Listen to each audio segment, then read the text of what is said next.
नमस्कार दोस्तों, स्वागत है आपका आज में 1764 का जो बक्सर का युद्ध है उससे संदर्भित ये क्वेश्चन पूछा गया है। 2 कथन दिए हैं और बताने कि कौन से सही है, कौन से गलत है। तो समय ज़्यादा ना लेते हुए शुरू करते हैं आज का पहला कथन। बक्सर के युद्ध में ईस्ट इंडिया कंपनी ने मीर कासिम सिराजउद्दौला तथा मुगल सम्राट शाह आलम द्वितीय की संयुक्त सेना को पराजित किया। और दूसरा कथन है कि इसका जो ईस्ट इंडिया कंपनी थी उसका नेतृत्व हेक्टर मुनरो ने किया। यानी कि जो अगर हम पहले कथन को देखें तो एक तरफ से अंग्रेज हैं, दूसरी तरफ से अवध के नवाब सिराजउद्दौला है, बंगाल का नवाब जो था मीर कासिम और शाह आलम द्वितीय जो कि मुगल सम्राट है। तो इन तीनों ने मिलकर किस पे अटैक किया है? ईस्ट इंडिया कंपनी ने। और ईस्ट इंडिया कंपनी ने इन तीनों को क्या किया? हरा दिया। तो वही कि पराजित किया। तो ये कथन बिल्कुल सत्य है। और उसके बाद दूसरा अगर हम देखें तो क्या इसका नेतृत्व हेक्टर मुनरो ने किया था? बिल्कुल सत्य है। 22 अक्टूबर 1764 को लड़े गए इस युद्ध में ईस्ट इंडिया कंपनी ने इन तीनों जो सेनाएं थी इनको पराजित किया। और वहीं अगर 1757 की बात करें तो प्लासी के युद्ध का जो नेतृत्व किया था वो किया था रॉबर्ट क्लाइव ने। और जबकि 1764 बक्सर का जो युद्ध था उसका नेतृत्व किया था हेक्टर मुनरो ने।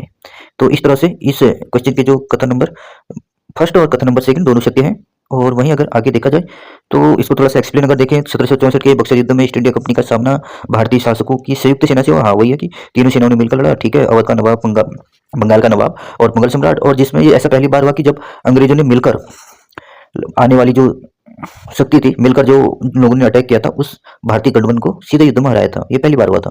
और इससे हुआ क्या? इससे हुआ 1765 की इलाहाबाद की संधि हुई और जिसके तहत ईस्ट इंडिया कंपनी को बंगाल, बिहार और उड़ीसा की दीवानी मिल गई। दीवानी मतलब राजस्व कलेक्ट करने का, एक तरह से टैक्स कलेक्ट करने का अधिकार जो मिल गया वो मिल गया ईस्ट इंडिया कंपनी को। ईस्ट इंडिया कंपनी जो कि एक बिजनेस के पर्पज से, अपना व्यापार चलाने के पर्पज से भारत में आई थी। 1764 के युद्ध के बाद वह बिजनेस न करके बल्कि उस क्षेत्र में टैक्स कलेक्ट करने का उनको जरिया मिल चुका था। टैक्स कलेक्ट करने वाली कंपनी बन गई थी। एक तरह से शासन पे सीधे तौर पे उन्होंने कब्जा जमा लिया था। यानी कि उन 3 क्षेत्रों में खासकर बिहार, उड़ीसा और बंगाल की जो एरिया था इस एरिया को कब्जा कर लिया था और यहाँ के लोगों से टैक्स वसूलने का अधिकार ले लिया था।